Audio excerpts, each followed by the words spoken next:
क्या एक साधारण लड़का जो बचपन में ही नास्तिक बन गया पूरी दुनिया के लाखों लोगों का गुरु बन सकता है?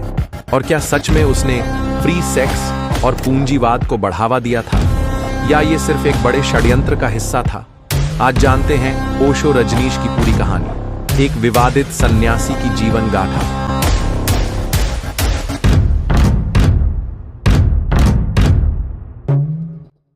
दिसंबर 1931 मध्य प्रदेश के एक छोटे से गांव कुचवाड़ा में जन्मा एक बालक, जिसका नाम रखा गया रजनीश चंद्र मोहन। वे 11 भाइयों में सबसे बड़े थे।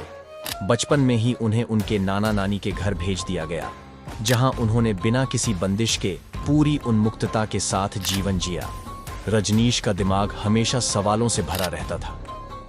वे कभी परंपराओं को आंख मूंद कर नहीं मानते थे। किशोरावस्था में आते आते उन्होंने घोषित रूप से ईश्वर को नकार दिया। वे नास्तिक बन चुके थे। उन्होंने भारतीय स्वतंत्रता संग्राम में भी रुचि ली और राष्ट्रीय स्वयंसेवक संघ (RSS) का हिस्सा बने। लेकिन कुछ समय बाद उनकी विचारधारा वहां से भी अलग हो गई। भीड़ में बैठने वाला एक लड़का अचानक दुनिया के सबसे प्रभावशाली वक्ताओं में से एक बन जाता है। 1951 तारणपंथी जैन समुदाय द्वारा आयोजित एक सर्वधर्म सम्मेलन, यहीं पहली बार रजनीश ने सार्वजनिक भाषण दिया। बस इसी पल से उनके जीवन का नया अध्याय शुरू हुआ। 1957 में उन्होंने रायपुर विश्वविद्यालय में संस्कृत के लेक्चरर के रूप में ज्वाइन किया, लेकिन उनका गैर परंपरागत शिक्षण तरीका विवादों में आ गया। जबलपुर विश्वविद्यालय में दर्शन शास्त्र पढ़ाते हुए उन्होंने पूरे भारत में गांधीवाद और समाजवाद पर भाषण दिए।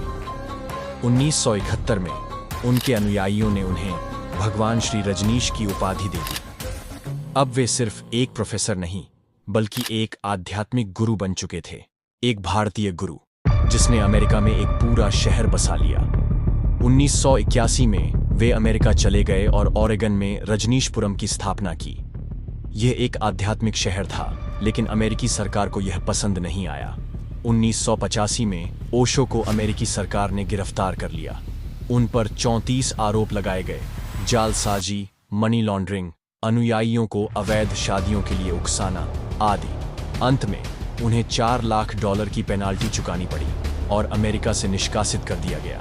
क्या ओशो की मौत एक साजिश थी? 1986 में वे पुणे लौट आए, लेकिन तब तक उनकी स्वस्थता कमजोर हो चुकी थी।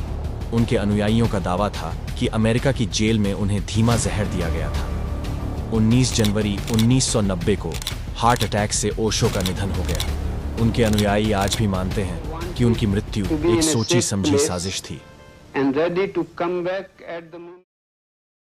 ध्यान सिर्फ शांत बैठना नहीं, बल्कि शरीर को ऊर्जा से भर देना है। 1974 पुणे में ओशो इंटरनेशनल मेडिटेशन सेंटर की स्थापना हुई। यहीं उन्होंने डायनामिक मेडिटेशन की शुरुआत की, जिसमें श्वास, नृत्य और भावनाओं के मुक्त प्रवाह पर ध्यान दिया जाता था। आखिर क्या था ओशो का असली संदेश? किसी की भी आज्ञा का पालन मत करो जब तक वह भीतर से सही न लगे। स्वयं के अलावा दूसरा कोई ईश्वर नहीं। सत्य की खोज बाहर नहीं, भीतर करो। प्रेम ही प्रार्थना है, शून्यता ही सत्य का मार्ग है। जीवन यहीं और अभी है। प्रत्येक पल मरो ताकि हर दूसरा क्षण नया जीवन हो। तैरो मत, बह जाओ। जो यहीं है उसे खोजने की जरूरत नहीं। रुको और देखो। जीवन को होश में जियो। ओशो ने खुद को कभी गुरु नहीं कहा, लेकिन दुनिया उन्हें आज भी एक आध्यात्मिक रहस्य के रूप में देखती है। क्या वे एक सच्चे आध्यात्मिक नेता थे, या सिर्फ एक विवादित व्यापारी? इसका फैसला आप खुद करें।